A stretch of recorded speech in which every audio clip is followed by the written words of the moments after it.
ودلیل الرجا، اور امید کی دلیل، رجا کی دلیل، قولہ تعالی، اللہ تعالی کا فرمان ہے، فمن کان یرجو لقاء ربہ، پس جو کوئی امید رکھتا ہے اپنے رب سے ملاقات کی، فلیعمل عملا صالحا، پس چاہیے کہ عمل کرے نیک، ولا یشرک بعبادۃ ربہ احدا، اور اپنے رب کی عبادت میں کسی کو شریک نہ کرے۔ رجا بھی قلبی عبادت ہے، یہ بھی دو طرح کی ہے۔ کسی فائدہ مند چیز کی طلب میں یا حصول میں امید رکھنا، یہ کیا ہے؟ رجا کیا ہے؟ کسی فائدہ مند چیز کے حصول میں، کسی فائدہ مند چیز کے حصول میں رغبت اور طمع رکھنا۔ مثلا کسی فائدہ مند چیز کے حصول کی طمع رکھنا کہ ہمیں مل جائے، مثلا علم حاصل ہو جائے، ٹھیک ہے، یا ہمیں کھانا مل جائے، مثلا چھوٹی چھوٹی چیزیں جو انسان، جیسے بازار کی طرف آپ نکلیں، کوئی بھی چیز آپ چاہتے ہیں کہ آپ خریدیں، تو آپ کہتے ہیں کہ اللہ کرے مجھے فلاں چیز آج مل جائے، تو یہ کیا ہے؟ ایک طمع ہے۔ یہ دو طرح کی ہوتی ہے رجا جو ہے۔ نمبر ایک، اس سے امید رکھنا جس کے پاس کچھ ہے، مثلا دکاندار سے امید رکھنا جس کے پاس وہ خاص کپڑا ہے جو آپ کو چاہیے، یہ طبیعی رجا ہے، نیچرل ہے۔ آپ جاتے ہیں، طلب کرتے ہیں، پیسے دیتے ہیں، چیز لے لیتے ہیں، کیا آپ کی یہ طلب یا یہ امید غلط تھی؟ نہیں، کیونکہ وہ چیز موجود تھی، دکاندار اس کو دینے پر قادر تھا۔ اب ہے اس چیز کی کسی سے امید رکھنا جس پہ وہ قادر ہی نہیں۔ آپ بازار گئے، کپڑا لیا، یہ تو ہو گئی بات ٹھیک، لیکن آپ قبرستان گئے اور وہاں کسی قبر والے سے یہ توقع رکھی اور اس کے نام پہ کچھ وہاں پیش کیا کہ یہ مجھے بیٹا دے دے، ٹھیک ہے، یہ کیا ہے؟ کیا وہ بیٹا دینے پہ قادر ہے؟ نہیں، تو یہ شرک ہے، ٹھیک ہے۔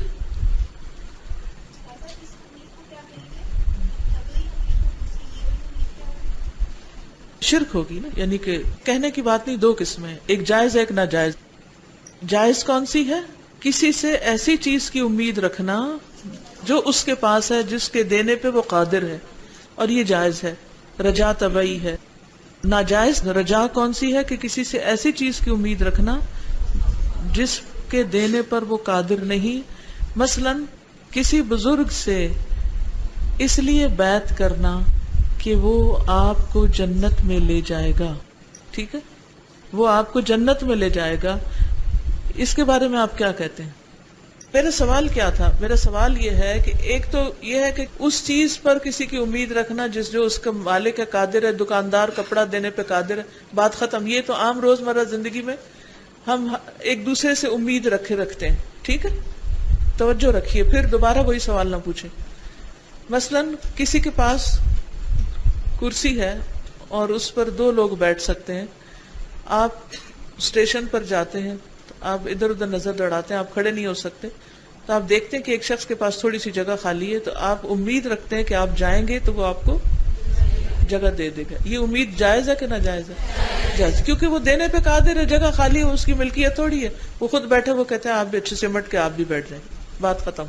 لیکن آپ کو کوئی کہتا ہے کہ آئیے، میرے ایک بزرگ ہیں، بڑے نیک ہیں، اور ان کی ہم بیعت کرتے ہیں، کیونکہ اگر ہم ان کی بیعت کر لیں گے تو وہ ہمیں جنت میں لے جائیں گے۔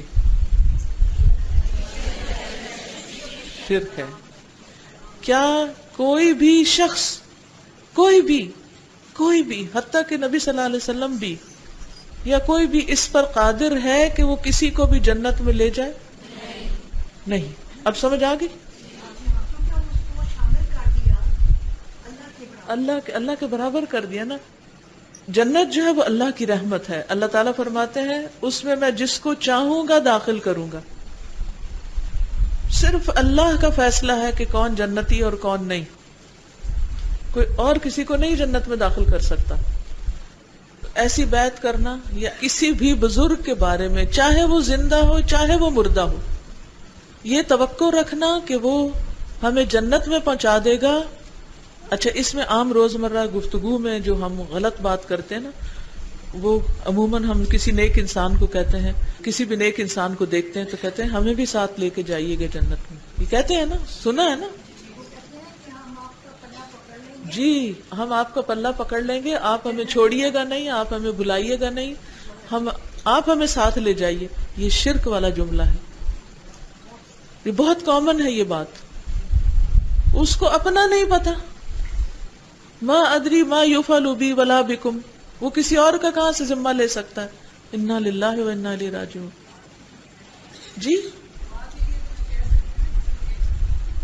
دعا تو نیک کو بھی کہہ سکتے ہیں، بد کو بھی کہہ سکتے ہیں، اللہ سب کی سنتا ہے. یہ بھی ہمارا ایک خاص کانسیپٹ ہے کہ اس کی سنی جائے گی، لہٰذا اسی سے جا کے کراؤ. کیا گارنٹی ہے اس کی سنی جائے گی؟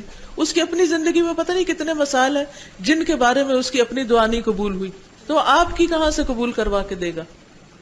یہ تو ایک جنرل کانسیپٹ ہے کہ مسلمان کی دعا دوسرے مسلمان بھائی کے لیے قبول ہوتی ہے، تو وہ کوئی بھی مسلمان بھائی ہو سکتا ہے. ضروری نہیں کہ کوئی نیکی کے فگر ہو تو آپ انہی سے جا کے کہیں. چلے کہنا تو کسی سے بھی کہہ سکتا ہے انسان، نیک سے بھی کہہ سکتا ہے، کسی اور سے بھی کہہ سکتا ہے، لیکن یہ یقین رکھنا دل میں کہ اس سے کروائی دعا تو میرا مسئلہ حل ہو جائے کہ دس از رانگ، یہ نہیں ہونا چاہیے. رجا سمجھ آئی ہے کہ نہیں آئی؟ استاذہ ایک اور میں مسئلہ اس میں سوچ رہی تھی کہ ایک تو آپ نے یہ بات کی کہ یہ تو ہو گیا رجا، امید، دعا کی، جنت کی، لیکن دنیا میں عموماً ہم فائنینشلی یا انفلوئنشلی جن کا انفلوئنس ہوتا ہے وہ اسٹرانگ ہیں، ان کے پاس جب ہم جاتے ہیں وہاں پہ ہمیں امید ہوتی ہے کہ اب یہ یہاں میری نوکری لگوا سکتا ہے چونکہ اس کے پاس وزیر اعلیٰ وزیر اعظم کا اگر وہ اس پر قادر ہے. دیکھیے ہم نے شروع میں کرائیٹیریا رکھا تھا نا، ایسے سے امید رکھنا جو قادر نہیں اور اس سے امید رکھنا جو قادر ہے. تو اب آپ کسی کے پاس جاتے ہیں سفارش کے لیے، شفاعت کے لیے، تو سفارش کا کیا کانسیپٹ ہے اسلام میں؟ نبی صلی اللہ علیہ وسلم فرمایا کہ اگر کوئی اپنے کسی بھائی کو فائدہ پہنچا سکے تو اس کو پہنچا دے. ٹھیک ہے، اگر وہ کسی حقدار کا حق نہ مارے اور کسی مظلوم کی کوئی مدد کر دے، بیچارے کی کوئی مدد کر دے، تو اس میں کوئی حرج نہیں. لیکن استاذہ بس اوقات ہم ان کو راضی کرنے میں بھی تو یہ سب کچھ خوف بھی اس میں انکلوڈ ہو جاتا ہے، ان کی رضا حاصل کرنے کے لیے کہ وہ ہم سے خوش ہو جائے. پھر درست نہیں جی. اور اگر ان کی رضا حاصل کرنے کے لیے کوئی حرام کام کر رہا ہے تو وہ ایک الگ گناہ ہے.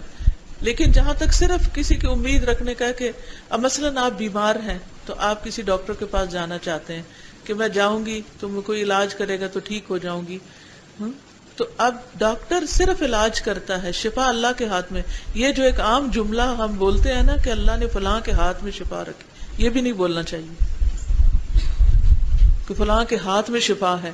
انا للہ و انا الیہ راجعون. شفا صرف من جانب اللہ ہے، هو الشافی، صرف وہی شفا دیتا ہے، کوئی ڈاکٹر شفا نہیں دے سکتا. ابھی میں ایک چیز رجا کے بعد میرے ذہن میں آئی ہے کہ طبعی رجا سم ٹائمز ہمیں شرکیہ رجا کی طرف لے جاتا ہے. مجھے اپنا ایک بات یاد آ گئی کہ میرے شادی کے 2 سال تک میرے پاس اولاد نہیں تھی، تو اس کی طمع کرنا وہ میرا ایک طبعی رجا تھا. تو کسی نے مجھے، کس سے طمع تھی آپ کو؟ کون دے گا؟ مجھے اللہ تعالیٰ سے تھی ایٹ دیٹ ٹائم. تو میں آپ کو وہی بتا رہی ہوں نا کہ مجھے کسی نے یہ کہا کہ وہاں فلاں ایک بابا جی ہیں جو کہ آپ کو بتائیں گے کہ کسی نے آپ کے اوپر کچھ کیا ہوا ہے یا نہیں. اور وہ میری جو رجا تھی اس پہ شیطان نے اس طرح سے اٹیک کیا کہ میں وہاں تک چلی گئی. میں جب گئی تو انہوں نے مجھے کہا کہ یوں کیجیے گا، آپ نے ایک بکرے کی سری لینی ہے، رات کو اپنے سرانے کے نیچے رکھ کے اور اکیلے بیڈ روم میں سونا ہے، تو آپ کو جو خواب آئے نا آپ نے مجھے بتانا ہے، اور صبح قبرستان میں پھینک کے آنی ہے. تو میں باہر نکل کے میں نے سوچا کہ یہ تو کوئی بھی بے وقوف بھی رات کو سوئے گا نیچے بکری کی سری رکھ کے تو اس کو تو برے خواب آئیں گے ہی، اور وہ سوئے گا کیسے، اور اس کو خواب میں جو مشکل چیز ہے وہی نظر آئے گی. تو میں اللہ کا وہاں پہ لاکھ شکر ادا کیا. میں نے پھر اللہ سے دعا کی کہ مجھے سیدھا راستہ دکھا دے. تو I went to a doctor, she diagnoses disease, اور اس نے اس کا علاج کیا، اور الحمدللہ ناؤ آئی ہیو 2 children. تو میرا خیال ہے کہ وہ جو طبعی رجا اور اس کے درمیان جو آپ کو شرکیہ رجا کی طرف لے کے جاتا ہے وہ بہت ایک فائن لائن ہے. وہ رجا صرف اللہ ہی سے ہونی چاہیے، بندوں سے نہیں ہونی چاہیے. ٹھیک ہے. اور اس میں یہ جو واقعہ آپ نے بتایا نا، اس میں غیر اللہ کے نام کی قربانی، یہ جو قبرستان میں پھینکنا ہے، وہاں جن بھوت ہیں ان کے لیے ہڈیاں پھینکنا، یا کہ وہ خوش ہو جائیں اور پھر وہ مدد کریں، یہ سارا شرک کا جال ہے. دیکھیے ہر کانسیپٹ کو سمجھنے کا نا ایک کرائیٹیریا رکھ لیجیے، اور اس میں جو بیسک کرائیٹیریا ہے، کسی سے ایسی چیز کی امید رکھنا جس پہ وہ قادر نہیں، یہ شرک ہے، اور کسی سے ایسی چیز کی امید رکھنا کہ وہ کر سکتا ہے، یہ شرک نہیں. مثلا کسی کے ہاتھ میں پانی کی بوتل ہے اور آپ کو لگی ہے پیاس، آپ امید رکھتے ہیں کہ وہ آپ کو پانی پلائے، ہو سکتا نہ ہی پلائے، لیکن آپ کے دل میں امید آتی ہے کہ ہے یہاں پانی ہے تو شاید مجھے پانی مل جائے، میں اس سے ریکویسٹ تو کر کے دیکھتی ہوں. تو اب یہ ریکویسٹ کرنا، یہ امید رکھنا شرک نہیں ہے، کیونکہ وہ پانی آپ کو نظر آ رہا ہے اور وہ دینے پہ قادر بھی ہے، اگرچہ وہ نہ دے وہ الگ بات ہے. لیکن کسی سے اولاد کی، روزی رزق کی، یا کسی اور دنیاوی فائدے کی توقع رکھنا جس پہ وہ خود قادر ہی نہیں، اور وہ بابا جی بھی خود کہاں قادر ہے، خوابوں اور ان چیزوں کے اوپر آپ کو آگے لگا رہے ہیں. اگر ان کے ہاتھ میں کچھ ہوتا تو وہ آگے تو نہیں آپ کو بھیجتے. میں تو ہمیشہ یہ سوچتی ہوں کہ اگر یہ لوگ جن بابوں کے پاس لوگ جاتے ہیں، اگر یہ قادر ہوتے تو یہ بابے نہ رہتے، یہ کچھ بن چکے ہوتے. بالکل.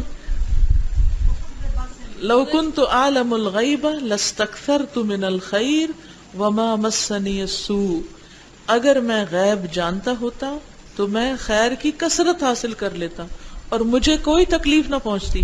یہ نبی صلی اللہ علیہ وسلم کے بارے میں کہا جا رہا ہے. تو کسی اور انسان کے بارے میں آپ سوچئے کہ اگر اسے غیب کا علم ہوتا یا وہ کسی چیز پر قادر ہوتا تو پھر وہ اپنے لیے سب سے پہلے تو سب کچھ اکٹھا کرتا، وہ اس خستہ حالی میں نہ رہتا اور اس کو خود کوئی تکلیف نہ پہنچتی. لیکن اکثر ایسے لوگ خود بیمار ہوتے ہیں. جی اگر شوہر سے جو اپنی ضروریات کی جو امیدیں ہم لگا لیتے ہیں وہ جائز ہے؟ کس سے؟ اپنے شوہر سے، والدین سے، شوہر سے. اگر کسی ایسی چیز کی امید ہے جو ان کے پاس ہے، ان کے جیب میں پیسے، اور آپ کو امید ہے کہ کچھ آپ کو مل جائیں گے، تو اس میں کوئی حرج نہیں، ٹھیک ہے.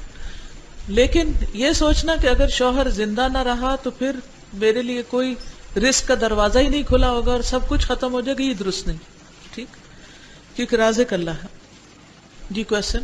جو میرے نیکی کے کام میں بہت زیادہ میری مدد کر رہی ہیں، تو میں اگر یہ دعا کہوں کہ آپ میرے لیے دعا کیجیے گا کہ قیامت کے دن مجھے آپ کا ساتھ ملے، تو یہ کیا دعا کرنا ہے؟ یہ دعا ٹھیک نہیں ہے. ٹھیک نہیں ہے. کیوں؟ دعا کیجئے قیامت کے دن مجھے آپ کا ساتھ. اللہ نہ کرے اگر وہ شخص، کسی کو پتا ہے وہ کہاں جانے والا ہے، سب سے پہلے نہ اپنا پتا نہ کسی کا پتا. تو کسی کو اگر ہم یہ کہہ رہے ہیں کہ دعا کیجیے قیامت کے دن اللہ مجھے آپ کے ساتھ رہے، خدا نہ خواستہ وہ جنت میں نہیں جانے والا، پھر کیا ہوگا؟ ہم یہ کہہ سکتے ہیں کہ دعا کریں اللہ ہمیں جنت میں بھی ساتھ رکھے، یہ کہہ سکتے ہیں. لیکن خالی یہ کہ نا آپ کے ساتھ ہو، یہ اس میں انڈائریکٹلی کیا کانسیپٹ ہے کہ آپ تو ضرور جنت میں جائیں گے اور مجھے بھی لے جائیں، تو یہ ٹھیک نہیں. جی انشاءاللہ.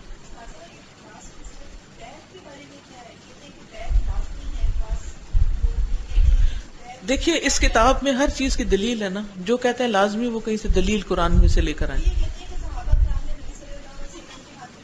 تو کیا آج کے لوگ نبی صلی اللہ علیہ وسلم ہیں جن سے کرنا ہے؟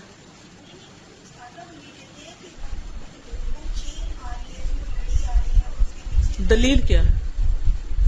کہاں لکھا ہوا؟ قرآن میں کہیں لکھا ہوا ہو یا نہ؟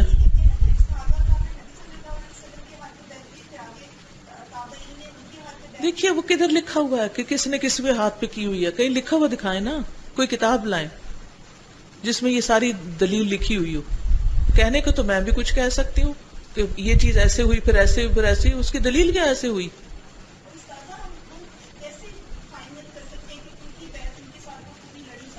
چین نریٹرز جیسے حدیث ثابت کرتے ہیں، صحیح حدیث کو جو ڈسٹنگوش کرتے ہیں، تو وہ پورے ایک جب دوسرے سے لیتا ہے تو دونوں کے حالات پرکھے جاتے ہیں. پورا علم الرجال ہے اس پر. جب جا کر ایک حدیث کو قبول کیا جاتا ہے جب اس کی سند ثابت ہوتی ہے. صحیح حدیث کی سند کب آپ کو معلوم ہی ہوگا کہ کیسے ثابت ہوتی، 6 شرائط ہیں اس میں. تو کہاں یہ کہ ہم سنی سنائی باتوں کو بغیر کسی دلیل کے مان لیں اور چین آف نریٹرز کے درمیان کوئی اتصال ہی نہ ہو، یہ کیسے ممکن ہے؟ چلیے جی. اگر کوئی آپ کو دعا دیتا ہے کہ جیسے کہ آپ کو اچھی بات بتاتے ہیں جیسے والدین میں کہ آپ تو جنتی ہو، اب یہ اسٹیٹمنٹ جیسے ہم نے کہ آپ جنتی ہو، لا حول ولا قوت نہیں آپا، تو اس میں آپ کیا اس کو کہیں کہ نہیں ایسے نہ کہیں، اس جی کا کہیں، کہنا، فوراً کہیں، ایسے نہ کہ استغفر اللہ، ایسے نہ یا کہیں. پھر آپ کیا کہیں کہ نہیں اللہ آپ کی زبان مبارک کرے، یا کس طرح سے ان کو نہیں، انہیں روک کہیں دیں؟ کہ آپ یہ نہیں کہہ سکتے، ہم دعا دیں کہ اللہ تعالیٰ ہمیں جنت میں داخل کرے، یہ نہ کہیں، ٹھیک ہے، کیونکہ یہ کس کا فیصلہ ہے؟ ٹھیک ہے، جنت میں صرف اللہ کے حکم سے کوئی داخل ہو سکتا ہے. اور اسٹیٹمنٹ کریکٹ کرتی ہوں. اسٹیٹمنٹ کریکٹ کر دیں اس کی. آپ دیکھیے کہ اس طرح کے شرک کتنے ہمارے معاشرے میں عام ہیں. اللہ ہم کو بچا لے. بدلیل التوکل قوله تعالی وعلی اللہ فتوکلوا ان کنتم مؤمنین وقوله ومن یتوکل علی اللہ فہو حسبہ. اللہ سبحانہ وتعالی کا فرمان ہے وعلی اللہ فتوکلوا، اور اللہ پر پس توکل کرو، بھروسہ کرو، ان کنتم مؤمنین، اگر تم مومن ہو. توکل کا تعلق بھی ایمان کے ساتھ ہے. اور اللہ تعالیٰ کا فرمان ہے وَمَن يَتَوَكَّلْ عَلَى اللَّهِ فَهُوَ حَسْبُهُ، تو جو اللہ پر توکل کرے گا اللہ تعالیٰ اس کے لیے کافی ہو جائے گا. توکل کہتے ہیں تفویض الامور الی اللہ، اپنے معاملات اللہ کے سپرد کر دینا، اپنے معاملات اللہ کے سپرد کر دینا، اللہ کے حوالے کر دینا. اور جب لوگوں کے سپرد کوئی چیز کی جاتی ہے تو وہ توکیل کہلاتی ہے. توکیل جیسے وکیل لکھا جاتا ہے نا، اسی طرح توکیل. بندوں کے سپرد کسی چیز کو کب کیا جاتا ہے؟ جب وہ اس پر، اس کی حفاظت پر قادر ہوتے ہیں. مثلا آپ کہیں جا رہے ہیں تو اپنے گھر کی کنجیاں اپنے ہمسایوں کو دے جاتے ہیں، ان کے سپرد کر جاتے ہیں کہ کوئی کمی بیشی ہو تو آپ گھر کھول لیجئے، کوئی ضرورت ہو تو آپ کھول لیجئے، یہ میری امانت ہے آپ کے سپرد. یا آپ اپنے بچے کو تھوڑی دیر کے لیے کسی کے حوالے کر کے چلے جاتے ہیں، ذرا آپ اس کا خیال رکھیں، میں ابھی واش روم سے ہو کے آ رہی ہوں. تو یہ کیا کیا آپ نے؟ انہیں سپرد کیا، سونپا ایک کام. تفویض نہیں، توکیل ہے. ٹھیک ہے. اسی طرح آپ کو کوئی مشکل پیش آئی اور آپ کو کورٹ جانا پڑا، لیکن آپ کو خود اپنا مقدمہ پیش کرنے کے طریقہ نہیں آتا، تو آپ ایک وکیل ہائر کرتے ہیں جو کیا کرتا ہے، وہ آپ کے، یعنی وہ سارے چونکہ پڑھا لکھا ہوتا ہے اور قانون کو جانتا ہوتا ہے، تو وہ آپ کی مدد کرتا ہے ان چیزوں پر جس پہ وہ قادر ہوتا ہے. یہ توکیل جو ہے یہ توکل کے منافی نہیں ہے. یعنی توکل جو ہے وہ اپنے سارے معاملات کو اللہ تعالیٰ کے سپرد کر دینا، ان کو بھی جو ہم بندوں کے حوالے کرتے ہیں اور ان کو بھی جو اللہ سبحانہ تعالیٰ کے براہ راست حوالے کرتے ہیں، جن پر بندے قادر ہی نہیں ہیں.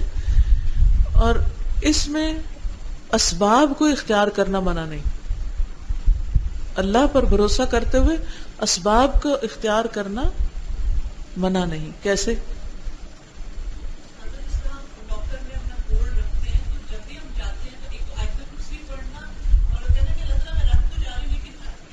حفاظت آپ کریں گے. ٹھیک ہے. اس میں پھر وہ مثال دوں گی کہ مثلاً شوہر زندہ ہے، ساری ضروریات پوری کر رہا ہے، شوہر فوت ہو گیا تو انسان یہ سوچے کہ اب کون میرا رازق ہوگا، کون مجھے کھلائے گا، کون پلائے گا. ایک وقتی مصیبت اور آفت میں انسان ایک خوف کا شکار تو ہوتا ہے کہ اب میرے لیے اسباب کون سے ہوں گے. لیکن یہ سوچنا کہ شوہر چلا گیا تو اب سارے ہی دروازے بند ہو گئے، یہ غلط ہے. اللہ سبحانہ تعالیٰ زندہ ہے، وہی اپنے بندوں کا رب ہے، خالق ہے، مالک ہے، رازق ہے. جہاں ایک دروازہ بند ہوتا ہے تو وہ کئی دروازے کھولنے پر قادر ہے. اور یہ توکل جو ہے وہ انسان کو زندگی میں بہت حوصلہ دیتا ہے. ٹھیک. بھروسہ اسباب کے ساتھ، یعنی توکل بنیادی طور پر کیا ہے؟ اسباب کو اختیار کرتے ہوئے بھروسہ کرنا، اور کبھی اسباب کے بغیر بھی کرنا، کیونکہ ضروری تو نہیں ہوتا کہ ہمیشہ ہمارے پاس اسباب ہو. اسباب کا اختیار کرنا جائز ہے، لیکن بھروسہ اللہ کی ذات پر ہو. ٹھیک ہے. وَدَلِيلُ الرَّغْبَةِ وَالرَّهْبَةِ وَالْخُشُوعِ قَوْلُهُ تَعَالَى إِنَّهُمْ كَانُوا يُسَارِعُونَ فِي الْخَيْرَاتِ. رغبت اور خشوع کی دلیل. انہم کانو، بے شک تھے وہ. رغبت کس کو کہتے ہیں؟ کسی محبوب چیز، پسندیدہ چیز کی طرف جانا، یعنی اس کی طرف مائل ہونا. اور رہبت کسی ڈرانے والی چیز سے بچنا. اور خشوع عاجزی اور انکساری کا اظہار کرنا، کہ انسان اپنے سارے معاملات اللہ کے سپرد کر دے. یہ تینوں انبیاء کی صفات ہیں، اس لیے ان کو عبادت میں شمار کیا گیا ہے۔ انہم بے شک وہ یعنی انبیاء، یہ سورۃ الانبیاء کی آیت ہے، کانو تھے یسارعون فی الخیرات، بے شک انبیاء نیکیوں میں دوڑ دھوپ کرتے تھے، ویدعوننا اور پکارتے تھے ہمیں، رغبا ورہبا، رغبت کے ساتھ یعنی محبت کے ساتھ، ورہبا اور خوف کے ساتھ، ڈر کے ساتھ، وَكَانُوا لَنَا خَاشِعِينَ اور وہ ہمارے لیے جھکے ہوئے تھے، عاجزی کرنے والے تھے۔ جب بھی کوئی معاملہ ہو، جب بھی کوئی مسئلہ درپیش ہو تو انسان کو فوراً اللہ کی طرف رغبت کرنی چاہیے اور اللہ ہی سے ڈرنا بھی چاہیے۔ وَإِيَّايَ فَارْهَبُونَ، یہ وہی رہب ہے، اور اللہ کے آگے جھک جانا چاہیے۔ مثلاً آپ کو کسی نیک کام کی توفیق ہوئی ہے، نیک کام کی توفیق، تو اس میں آپ جب آپ کے دل میں خوشی محسوس ہوتی ہے تو آپ ثواب کی رغبت رکھتے ہیں، اور قبول نہ ہونے کا ڈر ہوتا ہے آپ کو، اور پھر اختتام کس پہ ہوتا ہے کہ آپ کے اندر ایک عاجزی پیدا ہوتی ہے کہ اللہ میں تیرا حق ادا نہیں کر سکتا، تجھ سے اچھی امید رکھتا ہوں، تیرے عذاب سے ڈرتا ہوں۔ نرجو رحمتک ونخشى عذابک، ٹھیک، ہم تیری رحمت کی امید رکھتے ہیں، رغبت، ونخشى عذابک، اور تیرے عذاب سے ڈرتے ہیں، اور ہم جھکے ہوئے ہیں۔ یہ صفات وہ ہے جس کی بنا پر بندہ نیک کام کر کے کبھی تکبر کا شکار نہیں ہوتا، اس کے اندر ایک عاجزی رہتی، وہ کبھی اپنے آپ کو بیٹر دین ادرز نہیں سمجھتا کہ میں بہت اچھا ہوں، بلکہ امید اور ڈر کے درمیان رہتا ہے انسان۔ تو یہ بھی انواع العبادت میں سے ہے۔ بدلیل الخشیتی، اور خشیت کی دلیل، خشیت خوف سے خاص ہے، یعنی خوف سے بڑھ کر ہے، جس میں تعظیم بھی پائی جاتی، ایسی خشیت جس میں تعظیم بھی پائی جاتی، جیسے قرآن مجید میں آتا ہے نا، انما یخشی اللہ من عبادہ العلماء، بے شک اللہ سے ڈرتے ہیں اس کے جاننے والے بندے ہی۔ ایک عام بندے کا ڈر ہوتا ہے، اور وہ کیا ہوتا ہے، نماز نہ پڑھی تو اللہ مارے گا، اللہ سزا دے گا، یہ ہم ہر وقت ڈراتے رہتے ہیں نا، تو یہ خوف دلاتے ہیں۔ لیکن ایک عالم کا خوف اس سے مختلف ہوتا ہے، وہ پڑھنے کے بعد بھی ڈر رہا ہوتا ہے، ٹھیک ہے۔ عام خوف کیا ہوتا ہے، جس میں انسان کوئی کام نہ کرنے پہ ڈر رہا ہوتا ہے، اور علماء کا خوف کیا ہوتا ہے کہ وہ کام کر کے بھی ڈر رہے ہوتے ہیں۔ قولہ تعالی، اللہ تعالیٰ کا فرمان ہے، فلا تخشوہم، ان سے نہ ڈرو، اپنے دشمنوں سے نہ ڈرو، ان کا رعب نہ کھاؤ، واخشونی، اور ڈرو مجھ سے، یعنی اللہ کا ڈر ہر ڈر سے زیادہ ہونا چاہیے۔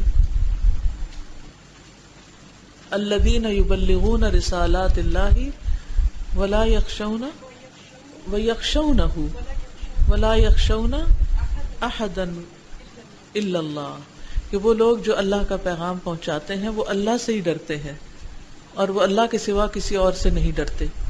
تو یہ خشیت ہوتی ہے کہ اللہ کی بزرگی، اللہ کی عظمت، اللہ کی بڑائی کو دل میں رکھ کر اپنا کام کرنے کے باوجود بھی ایک ڈر کا ہونا۔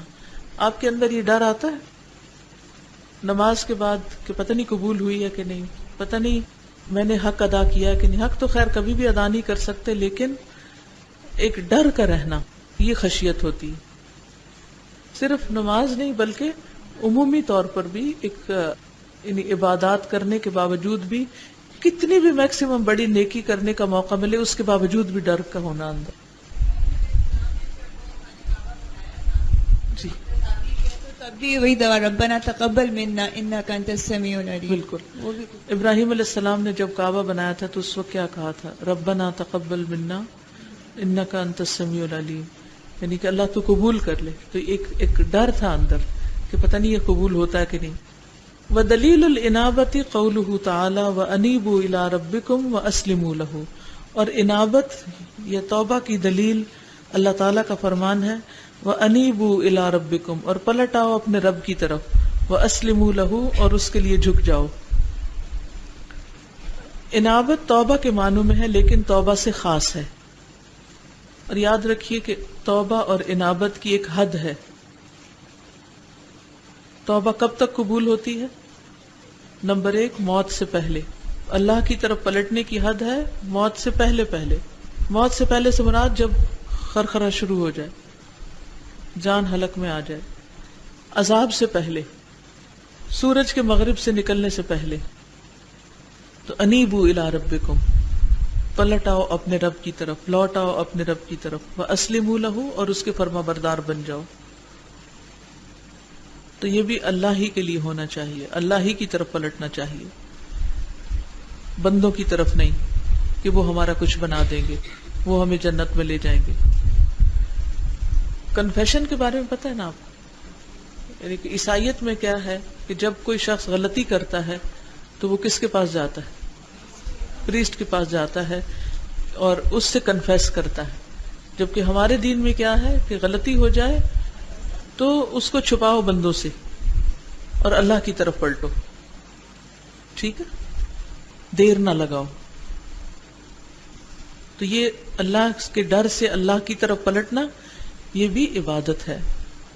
وَدَلِيلُ الْإِسْتِعَانَةِ, اور استعانت کی دلیل. استعانت کا مطلب ہے طلب العون, مدد طلب کرنا. قولہ تعالی, اللہ تعالیٰ کا فرمان ہے ایاک نعبد و ایاک نستعین, صرف تیری ہم عبادت کرتے ہیں اور صرف تجھ سے ہم مدد چاہتے ہیں. وفی الحدیث, اور حدیث میں آتا ہے اذا استعنت فاستعن باللہ, جب تم مدد طلب کرو تو اللہ ہی سے مدد چاہو. اس میں بھی اب 3 چیزیں آ جائیں گی. مثلا نمبر 1 تو اس سے مدد طلب کرنا جو مدد کرنے پر قادر ہے, اسباب کا اخذ کرنا یہ جائز ہے. مثلا کسی سے آپ پین لیتے ہیں, جس کے ہاتھ میں پین ہے, پین مانگتے ہیں کیونکہ آپ کے پین کی سیاہی ختم ہو گئی ہے, تو آپ اس سے کیا کر رہے ہیں؟ ایک مدد مانگ رہے ہیں, ایک فیور چاہ رہے ہیں کہ وہ اپنا پین آپ کو دے دے. تو یہ مانگنا جائز ہے یا ناجائز ہے؟ کیونکہ وہ اس پہ قادر ہے. کسی ایسی چیز سے مدد طلب کرنا یا کسی ایسی ہستی سے مدد طلب کرنا جو اس پر قادر ہی نہیں, یہ شرک ہے. مثلا جنات, پیروں, ولیوں کو پکارنا اور ان سے کہنا کہ وہ مشکل وقت میں کام آئیں, یہ شرک میں شامل ہے. یعنی اللہ کے سوا کسی اور کو پکارنا مدد کے لیے. اور ایک مدد جو ہے وہ مستحب ہے, کیونکہ حدیث میں آتا ہے کہ واللہ فی عون العبد ما دام العبد فی عون اخیہ, اللہ اس بندے کی مدد میں ہوتا ہے جب تک وہ بندہ اپنے بھائی کی مدد میں ہوتا ہے. تعاونوا علی البر والتقوی, اس کے اوپر ابھارا گیا ہے. اور ایک مدد ہے اللہ سے مانگنا, جیسے ایاک نعبد و ایاک نستعین, اسی طرح واستعینوا بالصبر والصلاۃ, صبر اور نماز کے ساتھ مدد مانگو. تو بیسیکلی 2 چیزیں ہیں, ایک ہے کسی حاضر زندہ مخلوق سے مدد طلب کرنا جس پہ وہ قادر ہے, اور ایک ہے کسی ایسی مخلوق سے مدد طلب کرنا جو مر چکی ہے یا ایسی چیز کے بارے میں مدد مانگنا جس پر وہ قادر نہیں, یہ شرک میں شامل ہو جاتا ہے. ٹھیک, یعنی انسانوں سے جو زندہ ہے اس چیز کی مدد لینا جس پر وہ قادر ہے, یہ کیا ہے؟ جائز ہے. اور زندہ یا مردہ سے ایسی چیز کے بارے میں مدد طلب کرنا جس پر وہ قادر نہیں, اور یہ سمجھنا کہ یہ ان کے پاس کوئی غیبی طاقتیں ہیں جس کی بنا پر یہ مدد کر سکتے ہیں, یہ شرک ہے. اور مردوں سے تو مدد طلب کرنا مطلقاً حرام ہے. ٹھیک ہے. وَدَلِيلُ الْإِسْتِعَاذَةِ, اور استعاذہ کی دلیل قولہ تعالی, اللہ تعالی کا فرمان ہے قُلْ أَعُوذُ بِرَبِّ النَّاسِ, کہہ دیجئے میں پناہ لیتا ہوں لوگوں کے رب کی. استعاذہ کسی مکروہ ناپسندیدہ چیز سے حمایت طلب کرنا, یعنی بچنے کے, کسی ناپسندیدہ چیز سے بچنے کے لیے مدد لینا. اس میں بھی پھر مردہ اور زندہ کی بات آ جاتی ہے. کسی مردہ کی پناہ لینا اور کسی زندہ قادر چیز کی پناہ لینا, دونوں میں فرق ہے. اور پھر اصل پناہ دینے والا اللہ ہی ہے. اعوذ باللہ من الشیطان الرجیم. عرب جاہلیت میں لوگ جنوں کی پناہ لیتے تھے. جب کسی وادی میں اترتے تو وہاں پر اس بات سے ڈرتے تھے کہ کوئی جن آ کر, یعنی سفر کے دوران راستے میں جیسے رات ہو گئی تو کسی وادی میں اترتے یا کسی جگہ پر کسی بستی میں ٹھہرتے, تو اس وقت وہ کہا کرتے تھے کہ ہم اس بستی کے جنوں کے سردار کی پناہ لیتے ہیں تاکہ وہ ہمیں ہر مکروہ سے، ہر ناپسندیدہ چیز سے بچا سکے. تو یہ ناپسندیدہ ہے، یہ حرام ہے، یہ شرک ہے. ان ساری چیزوں میں جو بیسک کانسیپٹ ہے نا، قادر اور غیر قادر کا فرق ہے، زندہ اور مردہ کا فرق ہے، ٹھیک، خالق اور مخلوق کا فرق ہے. دلیل الاستغاثتی، استغاثہ یا فریاد رسی کی دلیل. قولہ تعالی، اللہ تعالی کا فرمان ہے، اذ تستغیثون ربکم، جب تم فریاد کر رہے تھے اپنے رب سے، فاستجاب لکم، تو اس نے تمہاری دعا قبول کر لی. یہ غزوہ بدر کی طرف اشارہ ہے. اب اس میں بھی پھر وہی فرق ہے قادر اور غیر قادر کا. کسی ایسے سے فریاد کرنا جو مدد کرنے پر قادر ہے جائز ہے. جیسے موسیٰ علیہ السلام کو پکارا تھا کس نے؟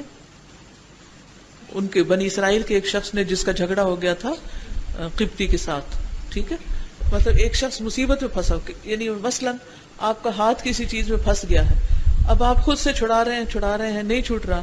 اتنے میں کوئی شخص پاس سے گزرتا ہے تو آپ فریاد کرتے ہیں کہ ادھر آؤ میری مدد کرو، ادھر آؤ میری مدد کرو، میرا ہاتھ یہاں سے چھڑاؤ. تو وہ آپ کی مدد کرتا ہے، اور یہ مدد طلب کرنا کیا ہے؟ جائز. یہ فریاد جائز ہے، ٹھیک ہے. لیکن اس وقت کسی جن کو پکارنا یا کسی مردہ کو پکارنا یا کسی ایسی ہستی کو، غائبانہ تو فرشتے کو یا کسی اور صنم حجر کو پکارنا کہ وہ آ کے مصیبت دور کرے، جس سے کئی لوگ بیماریوں میں ایسے کام کرتے ہیں، قبروں وغیرہ پہ جاتے ہیں، کپڑے چڑھاتے ہیں یا دھاگوں میں گریں لگاتے ہیں، تو یہ چیزیں جو ہیں درست نہیں. امن یجیب المضطر اذا دعاہ ویکشف السوء، کون ہے جو بے قرار کو جواب دیتا ہے اور اس سے تکلیف کو دور کرتا ہے جب وہ اس کو پکارتا ہے. ودلیل الذبح، اور ذبح کی دلیل. قولہ تعالی، یعنی ذبح کرنا یہ بھی عبادت کا ایک فعل ہے.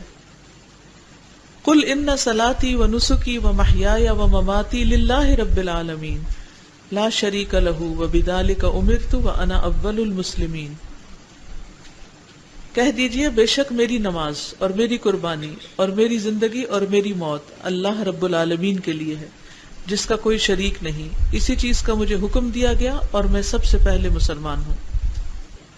ذبح 4 مقاصد کے لیے کیا جاتا ہے. جانور کو 4 مقاصد کے لیے ذبح کیا جاتا ہے. نمبر 1 تقرب اور تعظیم کے لیے. تقرب اور تعظیم کے لیے، جیسے ان کے کیس میں بابا جی نے کہا کہ بکری ذبح کر کے اس کا سر جو ہے وہ قبرستان میں پھینکو. تو قبرستان میں کس کے لیے پھینکو؟ جنوں کے لیے. تو وہ جنوں کے تقرب کے لیے وہ بکرا ذبح کیا گیا. اسی طرح کئی نجومی اور کئی اس طرح کے ساحر کاہن جو ہیں، جب لوگ اپنا مسئلہ ان کے پاس لے کے جاتے ہیں تو وہ بکرا منگواتے ہیں خاص طور پہ. ہے یا نہیں؟ کس کس کو پتا ہے یہ بات؟ سب کو پتا ہے. اسی سے اندازہ لگائیں کہ یہ ذبح جو ہے یہ بھی عبادت ہی کی ایک قسم ہے. اور وہ بکرا کس کے لیے نجومی ذبح کرتے ہیں؟ غیر اللہ کے لیے، ان کے تقرب کے حاصل کرنے کے، ان کو خوش کرنے کے لیے. دوسرا ہے کھانے پینے کے لیے. مثلاً آپ کہتے ہیں روز روز گوشت لینے کے لیے جانا پڑتا ہے اور پتہ نہیں حلال بھی ہوتا ہے یا نہیں، کیونکہ اخباروں میں طرح طرح کی خبریں آتی رہتی ہیں. تو کیوں نہ خود اکٹھا ہی ذبح کر لیتے ہیں اور اپنے گھر میں فریزر بھر لیتے ہیں. یہ ایسا کرنا جائز ہے. اپنی سہولت کنوینئنس کے لیے آپ نے ذبح کیا، صرف اپنے کھانے پینے کے لیے، ٹھیک ہے، اللہ کا نام لے کے ذبح کیا. تیسرا ہے دعوت کے لیے، خوشی کے موقع پر، کوئی عقیقہ ہے، شادی ہے، ولیمہ ہے، آپ بکرے ذبح کرتے ہیں. جائز ہے یا ناجائز ہے؟ جائز ہے. چوتھا ہے صدقہ کرنے کے لیے، غریبوں کو کھلانے کے لیے اللہ کے نام پر. جائز ہے یا ناجائز ہے؟ جائز ہے. تو یہ اس میں سے کون سی قسم ناجائز ہے؟ پہلی قسم جو غیر اللہ کے تقرب اور تعظیم کے لیے. ہاں اللہ کے تقرب اور تعظیم کے لیے تو صدقہ والا پارٹ ہے کہ اللہ کا قرب حاصل کرنے کے لیے انسان ذبح کرتا ہے. ومن السنتی، اور سنت میں سے ہے، لعن اللہ من ذبح لغیر اللہ، اللہ نے لعنت کی اس پر جس نے غیر اللہ کے لیے کچھ ذبح کیا. غیر اللہ کے لیے ذبح کرنا اللہ تعالیٰ کی رحمت سے دور ہونا ہے. ودلیل النذر، اور نظر کی دلیل ہے قولہ تعالی، اللہ تعالیٰ کا فرمان، یوفون بالنذر ویخافون یوما کان شرہ مستطیرا، وہ نظر پوری کرتے ہیں وَيَخَافُونَ اور ڈرتے ہیں یومن اس دن سے کانا ہے شرہ اس کا شر مستطیرا پھیلا ہوا، یعنی اس کا شر بہت زیادہ ہے، بہت مشکل دن ہے. نظر کسی ایسے کام کو اپنے اوپر لازم کر لینا جو شریعت نے فرض نہ کیا ہو. یہ دو طرح کی ہوتی ہے، نظر مطلق اور نظر مقید. نظر مطلق تو یہ ہے کہ انسان مثلا اللہ کی رضا کے لیے قربانی کرنے کی یا عمرہ کرنے کی یا حج کرنے کی منت مان لے، یا پھر حج پہ جا کر کچھ خاص صدقہ خیرات کرنے کی نظر مان لے، تو اس کے بارے میں آتا ثم ليقضوا تفثهم وليوفوا نذورهم. چاہیے کہ اپنا میل کچیل دور کرے اور اپنی نظریں پوری کرے. یعنی جو چیز فرض نہیں تھی آپ نے اپنے اوپر فرض کی تو فرض ہو گئی اب، اور یہ ہونی اللہ کے لیے چاہیے صرف. وَلْيَطَّوَّفُوا بِالْبَيْتِ الْعَتِيقِ اور چاہیے کہ طواف کریں پرانے گھر کا. دوسری نظر ہے مقید. مقید کیا ہے کہ اگر میرا یہ کام ہو جائے گا تو پھر میں یہ قربانی کروں گی یا روزہ رکھوں گی یا کوئی بھی کام، اور ہوتی یہ بھی اللہ تعالیٰ کے لیے، تو کوئی حرج نہیں اگرچہ ناپسندیدہ ہے. کیونکہ حدیث میں آتا ہے کہ نظر سے کچھ کام نکلتا نہیں سوائے اس سے کہ بخیل سے کچھ مال نکلوا لیا جاتا ہے. یعنی ایک بخیل انسان ویسے کچھ نہیں کرنے والا تھا، لیکن نظر کی وجہ سے اسے وہ کام کرنا پڑا. نظر ایک طرح سے عہد ہوتا ہے اللہ کے ساتھ، اس کو پورا کرنا چاہیے، چاہے نظر مطلق ہو یا مقید ہو. لیکن جو منع ہے وہ کیا ہے؟ غیر اللہ کے نام پر نظر و نیاز دینا. ہمارے معاشرے میں کوئی ایسا ہوتا ہے کچھ؟ کیا مثلا 11ویں والے کے نام پہ نظر ماننا. دیکھیے لوگ کہتے ہیں اگر میرا بیٹا ہو گیا تو میں فلاں دربار پر چادر چڑھاؤں گی، دیگ چڑھاؤں گی. یہ کیا ہے؟ غیر اللہ کے نام کی نظر. یہ منع ہے.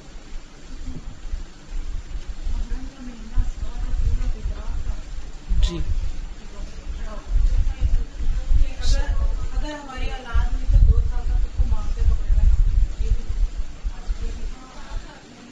یہ ناپسندیدہ قسم کی چیزیں ہیں، لیکن جہاں غیر اللہ کا کانسیپٹ آ گیا وہاں شرک ہو گیا.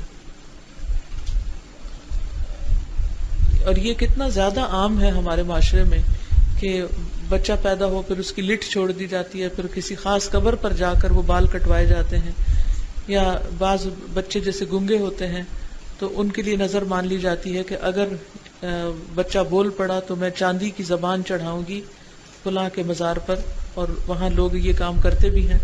تو یہ سب کچھ شرک میں شامل ہے، شرک اکبر میں شامل ہے. ٹھیک ہے. مطلق اور مقید. مطلق بغیر کسی وجہ کے نظر مان لینا اللہ کی رضا کے لیے کچھ کام کرنے، اور مقید شرط رکھنا، مشروط نظر، یہ کام ہوگا تو میں قربانی کروں گی. یہ شرک میں نہیں آتا اگرچہ مکروہ ہے، کیونکہ حدیث میں اس کے بارے میں پسندیدگی کا اظہار نہیں کیا گیا. جو شرک میں آتی ہے نظر وہ غیر اللہ کو خوش کرنے کے لیے کچھ صدقہ خیرات کرنے کا وعدہ کرنا.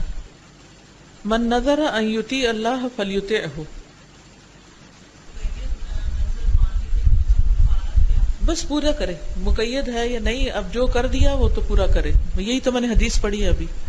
من نظر ان یطیع اللہ فلیطعہ. جس نے یہ نظر مانی کہ وہ اللہ کی اطاعت کرے گا وہ اطاعت کرے، اس میں کوئی حرج نہیں ہے. ثم ليقضوا تفثهم وليوفوا نذورهم. ہاں جنوں کی غیر اللہ کے نام کی نظر ماننا یہ حرام ہے، شرک ہے، وہ بدعت میں آتا ہے. ٹھیک ہے، وہ بھی بدعت میں آتا ہے. ٹھیک ہے. غیر اللہ کے نام پہ کرنا شرک ہے. اللہ کے نام پہ کر کے مخصوص قسم کے دنوں میں تقسیم کرنا بدعت ہے. ٹھیک ہے، جو نبی صلی اللہ علیہ وسلم سے سنت میں ثابت نہ ہو. جی آپ کچھ کہہ رہے ہیں؟ یہ بھی نظر میں آتا ہے اگر یہ کام ہو گیا تو فلاں کو عمرہ کرا دیں. پورا کرانا ہی ہوگا. نبی صلی اللہ علیہ وسلم کی سنت ہے کہ وہ ہاتھ سے کھانا کھاتے تھے. اگر ہم لوگ چمچ سے کھائیں تو کیا ہمیں ایسا کرنے سے گناہ ہوگا؟ نہیں، کوئی گناہ نہیں ہوگا. ہاں اگر آپ ہاتھ سے سنت سمجھ کے کھاتے ہیں تو اس کا اجر ہوگا.